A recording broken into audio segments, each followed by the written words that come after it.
suivi. Le pain, bon, OK, on continue avec le pain, mais dans le fond, comme je disais, il faut se rendre là, sur le site officiel de la réclamation pour le pain, mais c'est plus compliqué que je pensais. Dans le fond, bon, on va me mettre en contexte pour les gens qui n'étaient pas là au début de l'émission. Si vous avez mangé du pain entre 2001 et 2021... T'as pas besoin de toutes tes factures, là. Non, aucune preuve d'achat est requise. Vous allez sur règlementpainquebec.ca. Puisqu'il y avait un cartel du pain au Québec, on vous doit 100 $. Mais là, je suis allé moi-même sur règlementpainquebec.ca. Puis là, tu dois entrer ton nom, ton courriel, ton adresse, etc. Mais là, ensuite, ils te demandent de t'identifier. Puis là, ça prend l'identification Interact. Il faut passer par soit ton institution financière ou prendre une photo de ton permis de conduire avec un selfie. Là, je vais commencer avec le permis de conduire. Je me dis aussi, c'est le rêve de tout fraudeur d'identité, là, en plus. Là, je me dis, là, si ça me prend juste quelqu'un qui veut essayer de faire un autre site de pain. Le 100 $, c'est un peu ça. Moi, j'ai assez confiance en mes capacités à pas me faire frauder pour me dire, OK, je vais essayer d'aller pour le bien de l'émission, je vais aller sur règlementpainquebec.ca. Mais j'ai commencé, j'ai pris une photo de mon permis de conduire, j'ai pris une photo de mon visage, j'ai dit, finalement, on te retrouve pas. Bon, c'est sûr que mon permis de conduire, là, c'est une photo qui date d'avant la pandémie, là. Fait que là, peut-être que je me ressemble un peu moins, là. T'avais que j'ai moins un peu de trop barbe. peut-être. 2-3 livres de plus, peut-être aussi. Puis là, sinon, j'ai essayé de passer par mon institution financière et ça n'a pas toujours fonctionné. Mais cher public, je n'ai pas terminé. En tant que chien de garde de la démocratie, je vais redoubler d'ardeur pour avoir mon 100 $ de pain et vous inviter à visiter le règlementpainquebec.ca. J'ai envie de dire, lâche pas, parce qu'on a reçu quand même, depuis le dernier tour de table, quand même 5-6 textos disant que ça a été super facile. Ça a fonctionné. Ouais. Fallait juste bien s'identifier. C'est moi qui ai de la misère avec ma barbe à me faire identifier. J'imagine la scène, moi, là. Une grande salle, dans l'obscurité. Bonjour, Monsieur Bon Matin, Madame Gadois, Monsieur Weston, Monsieur Country. Monsieur Pomme. Monsieur Pomme. Cette semaine.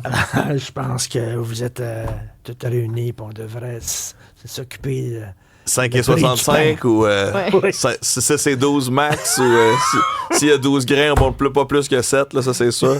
C'est ça. Est-ce que je te parle rapidement des médecins spécialistes? C'est qu'ils pourraient avoir des moyens de pression dès la semaine prochaine. Là, ils tentent de forcer Québec à reculer sur son intention de lier jusqu'à 25% de la rémunération des médecins spécialistes à des indicateurs de performance. Et déjà, ils ont promis là, de boycotter l'enseignement. On parle de leurs tâches administratives parce qu'ils ne peuvent pas impacter les patients s'ils font des méthodes pour essayer de négocier, mais leurs moyens de pression là, ne peuvent pas toucher les patients, mais ils peuvent toucher l'administration. Alors, on veut se retirer des tâches d'enseignement, on veut arrêter de faire certaines tâches administratives aussi. Puis bon, un tel boycottage a déjà eu un impact sur le développement du dossier santé numérique, selon le ministère de la Santé. Ça a coûté plus cher. Ce qui est une bonne nouvelle pour nous qui sont excellents en numérique. Et la FMSQ dit non, mais on n'a pas de pression, nos moyens de pression n'ont pas d'impact sur les patients, mais à Québec, on dit ceux-ci seront affectés indirectement. Bref, on continue de tirer du coude, de tirer la couverte à cet égard. Les amis, la croûte est trop grosse, ça coûte cher. Faut faire des petites croûtes à partir de demain. Non, mais la vraie discussion, c'est autour des petites attaches en plastique ou les petites attaches en carton? Exactement. Alors, c'est Stéphanie, un enjeu. ça, c'est une bonne question. Oui.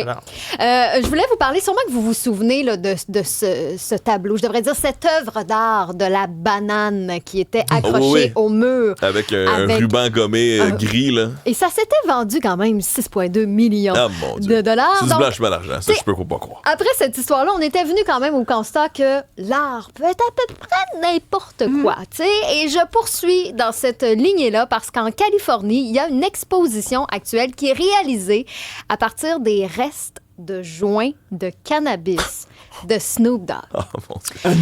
Non. Ouais. Et là, on dirait que je suis entre deux. Tu sais, personnellement, moi, je serais comme des vieux négos de joints de potes de Snoop Dogg. Vous m'excuserez le terme technique, mais des roaches. Des vieux roaches. Des vieux. OK, Exactement. ben c'est ça. J'ai peut-être pas le vocabulaire. Mais de l'autre côté, il y a ces gens-là qui sont comme c'est malade, c'est une pièce d'anthologie. Puis c'est un peu ça que l'artiste qui est derrière l'exposition nous vend. Là. Elle dit que chaque pièce est un véritable rêve de collectionneur unique en son genre, intime et à jamais lié à son héritage.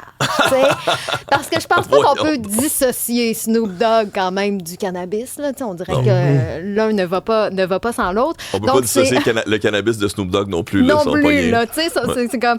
Donc, c'est Erika et Jay Kovitz qui sont derrière cette exposition-là. Et Ben, ça vaut cher. Des mégots, des roach? Des roach. Des roach. Des roach. Donc, la première enchère, un des tableaux, ben, en tout cas, des œuvres d'art, c'est vendu à 148 000 pour des vieux mégots. Ouais. Non, on voit, là, on dirait littéralement un bricolage, j'allais dire, d'un enfant de la maternelle. Ben oui. On souhaite que l'enfant en question n'ait pas utilisé de cannabis. Là. Ouais, mais c'est comme juste des cartons colorés. Ouais, avec trois... m'a dit, si ça, mais c'est autographié quand même. Si ça, c'est ces mégots, c'est des gros crises de joint. On va te dire quelque chose, là. Ça, Snoop Dogg ne lésine pas, ça, c'est certain. certain. Ça, c'est Cheech and Chong, ça, là. Richard, je sais pas si ça t'inspire. Tu sais, un mégot, c'est de quoi dont on se débarrasse. Là. Fait que je sais pas, peut-être tes Kleenex usés, peut-être, Richard, tu pourrais... Les vieux condoms de Mick Jagger. Des vieux ongles. Ils devraient exposer Mick blancs. Jagger, tous ces condoms. Moi, je pense que c'est mes ongles que je vais couper, je vais les conserver. Peut-être qu'un jour, ça vaudra cher. Toi, Fred? Mais ma barbe, moi, mes restants de barbe, je coupe ma barbe, je mets ça sur un carton, je me dis, si Snoop Dogg fait 150 000 avec ça, je peux bien faire mon 100$ de pain. Là. Puis t'auras plus besoin de t'amuser avec les formulaires qui finissent plus. Pour d'autres nouvelles, allez sur le site ou sur l'application Cube.